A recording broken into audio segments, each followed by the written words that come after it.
Many years ago, after high school, I was in a bad place.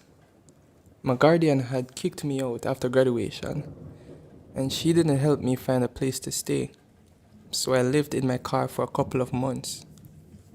I met some heavy metal dudes at work one day. I had seen them around town.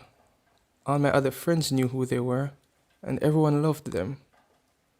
We became friends over a couple of months, and they offered for me to move in with them. I agreed, but looking back now, I wish I had just stayed in my car. My two main roommates were brothers, Andrew and Mark. They were in a band and also believed in the occult and anything of that sort. I never really believed in that stuff, but I'm not one to tell someone what they should or should not believe in. They had let me live with them rent-free for several months, so who was I to complain? Being the only female in a house full of young men, I was always looking over my shoulder. You never know who you can trust. Ultimately, it turned out I was right to worry. Over time, their friends started to stay with us for longer periods of time, sometimes weeks. Their friends were another group of brothers they had gone to school with.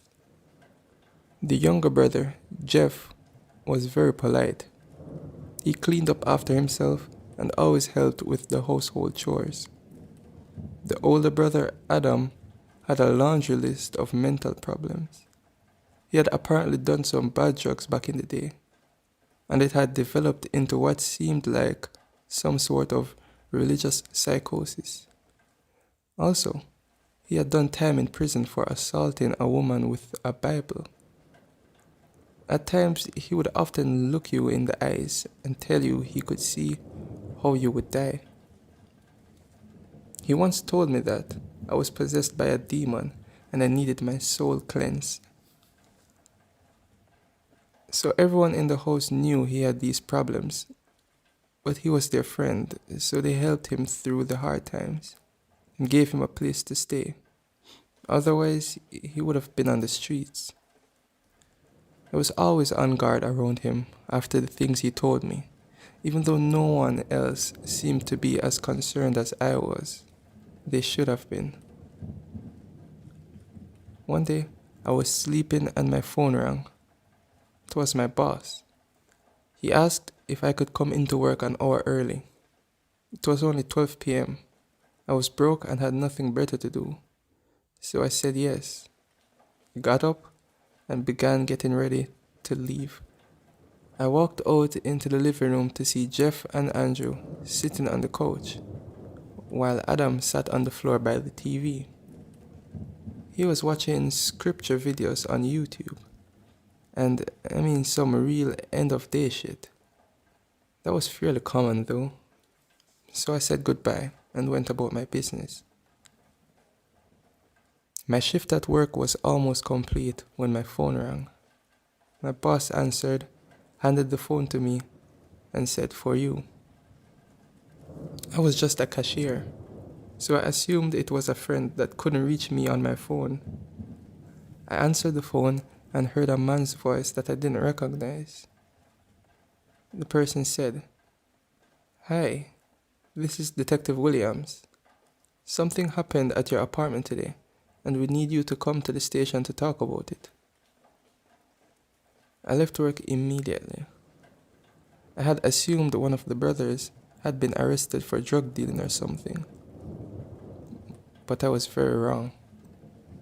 I got to the station and was buzzed in. An officer escorted me to a small, cold room with a camera. He then gave me a bottle of water and left me by myself for about half an hour.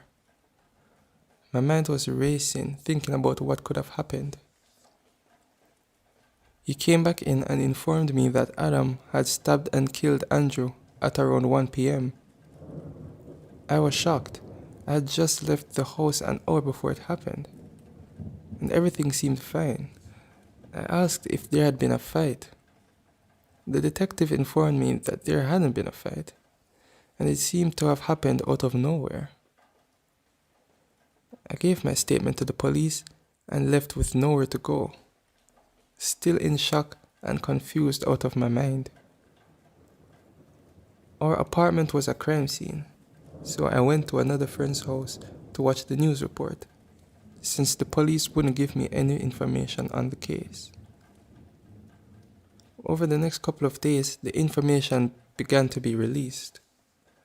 Adam hadn't just stabbed Andrew once or twice. He had stabbed him over and over and nearly decapitated him. After the murder, he ran down the road, still holding the murder weapon. Then he called 911 and informed them of what he had done. I watched the news report in horror. I mean, we had known he was unstable, but never anticipated this. He had fully confessed to the brutal murder and provided the police with his notebooks. He had apparently been planning to murder all of his brothers, my roommates, and me. He thought we were possessed by demons, and this was the only way to free us. Luckily, none of his other intended victims were there that day.